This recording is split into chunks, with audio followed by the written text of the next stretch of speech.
Okay, got a little bit to get to. I think my battery's gonna die, so I'm gonna see if I can fit the video in. But as you may recall, this is my Enterprise that I built. I think it's 1/1000 scale. I'm not sure. What I don't like is this flimsy, horrible stand that it comes with. It is quite awful. The model has fallen over on me like 47 times, and I don't like it. So what I'm going to do is I'm going to take it off of this cheesy stand. I may use the bottom of it, and just kind of mount it and paint it, but that's debatable for the most part. I don't like it. I'm going with the method that I used before, which is threaded rod.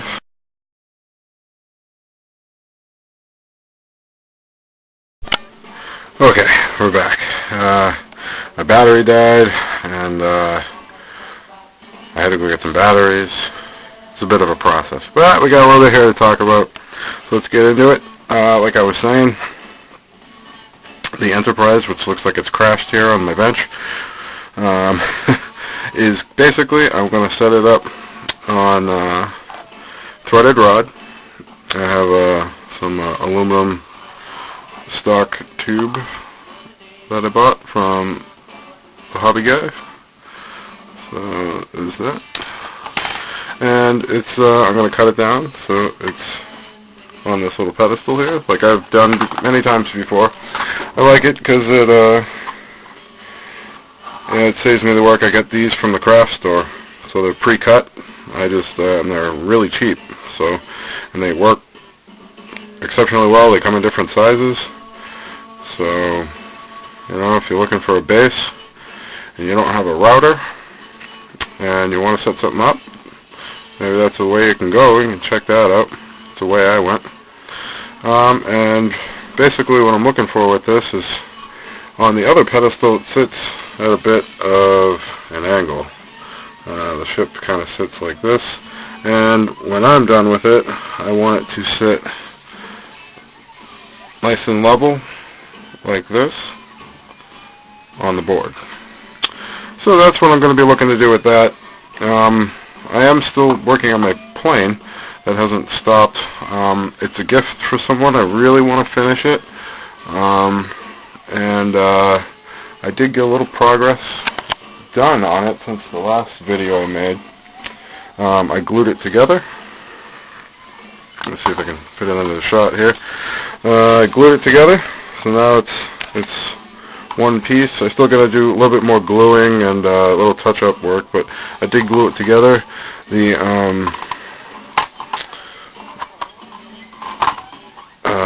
wings are, as I said before, are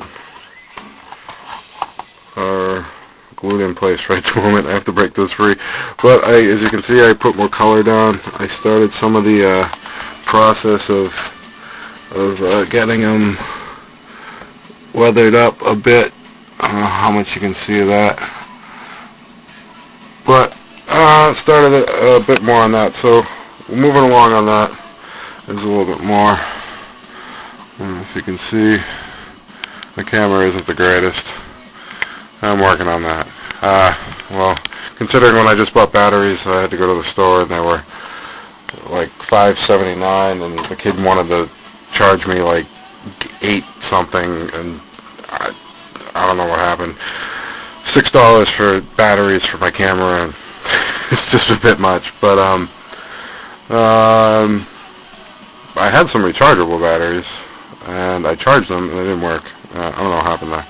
But also, too, in my travels, I was traveling around, I've seen other guys, specifically MMT, talk about some cheap lighting effects you can find around, and I found these at the dollar store. So they're rather neat, and I want to show them to you. So let me see if I can get the batteries in them. Let's see here. Hold on a second, I got the battery in. Alright, got the battery in. So I picked them up. They were really neat. They were They're a automatic closet light, and they're 2 LED. I could go buy the LEDs at Radio Shack, which is nearby. But the big thing is the backlit plastic piece that gives it the luminescence, and they give it like sort of a reflector shape inside, which gives it the luminescence.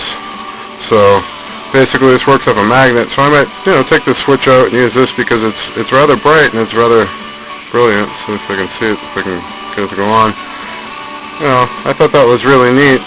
It's really bright, and if I shut the lights off here, it's pretty bright. I think in a model that'll work, somewhere. We'll see. I got an idea of where I kind of want to do with it, but being that it's good, it switches with a magnet too is kind of neat, because depending on how you use it, it might be useful. So I thought this was cool. I had a few of them. I picked that up. Took the batteries out. And it works off a low voltage, so it's easily to convert to maybe a low power supply and low voltage power supply, and they were $1, so dollar store fine there, and nice and usable. So yeah, it's a few projects that are going on. Basically just the Enterprise I pulled back out because I kept knocking it over. The stand that this Enterprise comes with is just terrible. I mean, it falls over if I breathe on it. Like I said, the insignia is neat, so I may incorporate the fact of trying to mount this to here, doing away with this and putting the post up through it. I don't know, though. I gotta think on it more, because there's also like stuff I'd have to fill, and I'm unsure.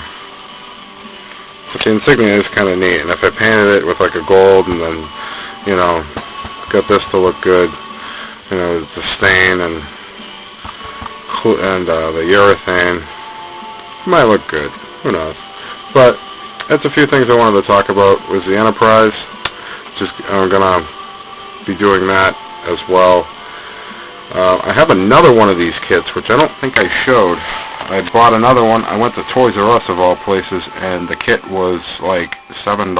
So I said, okay, I'll buy another one. They also had the Enterprise NX-01. Because I did one, I didn't buy it because I already did one, and I rather enjoyed doing the classic Enterprise a bit more. That one, if I do it again, I'll take a much different approach on it, and I need an airbrush, and my airbrush isn't up to par, so for now, I left that. I didn't buy that, but on that note, I did buy a few other kits that we didn't really feature. I bought them a while back, so let's take a look at those. Okay, these are a couple of kits I picked up, and I hadn't featured them so much, hadn't gotten around to it. As you can see there, it's the Imperial Shuttle. It's a couple Star Wars kits. This was a relatively cheap model. I kept eyeing it. It was at a Kmart or Walmart or something. And I kept eyeing it, and I went in around Christmas time, and it was on sale. So there it is. It ended up in my collection, Star Wars. This, and I have the Millennium Falcon I'll be building soon, and these are relatively simple kits. They don't say their skill level. Not sure, but they're snap-tight model kits, and I'll be doing some relatively similar stuff that I've done to these kits in the past, just weathering and maybe pedestaling and getting to look good in uniform with maybe the Falcon and such. So there's that. I also picked up TIE Fighter. Was also the same time I bought the Imperial Shuttle. TIE Fighter looks kind of neat. Be fun to build.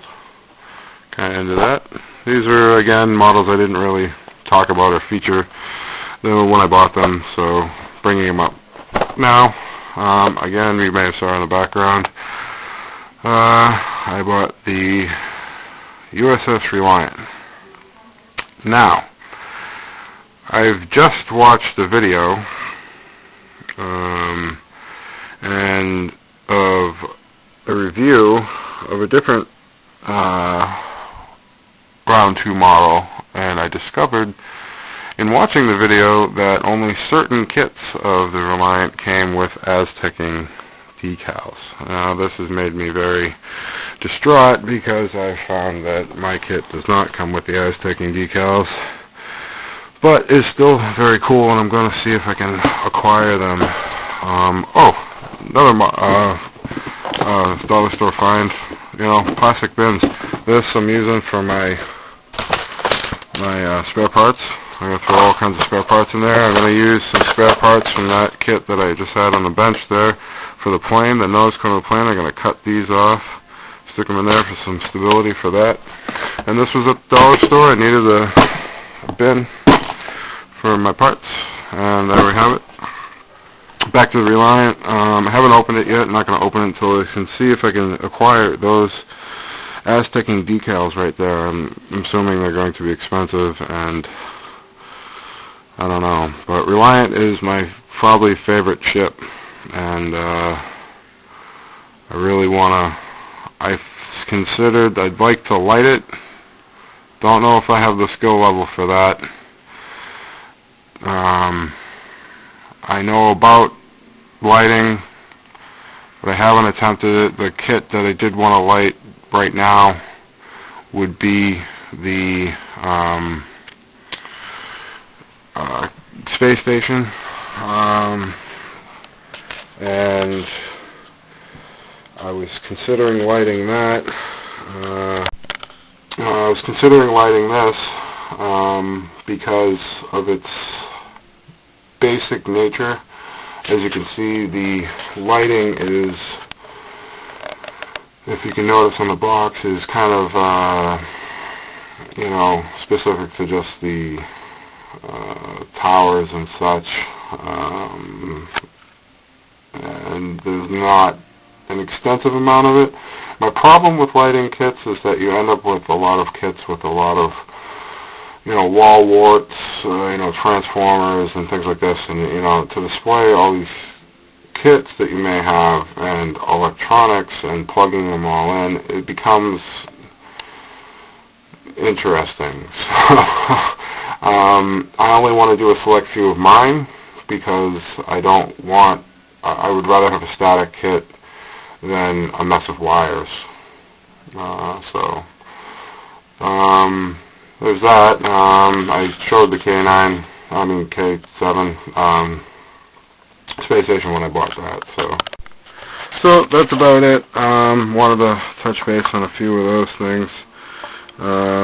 We'll be mounting this on this board. I should give it a much better overall look. I liked my Enterprise. I liked how it came out.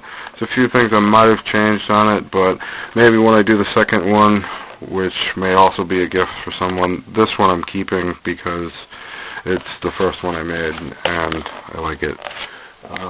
But there's that. The plane coming along. We're getting on top of that. There's a few things I need to button up here, and then I'm going to go forward, and I'll be getting on that soon. So this is a big wrap up, big video, lots of things to touch base on. Getting back into it, gonna get on top of this plane, and that's it for right now. So check back. Bye.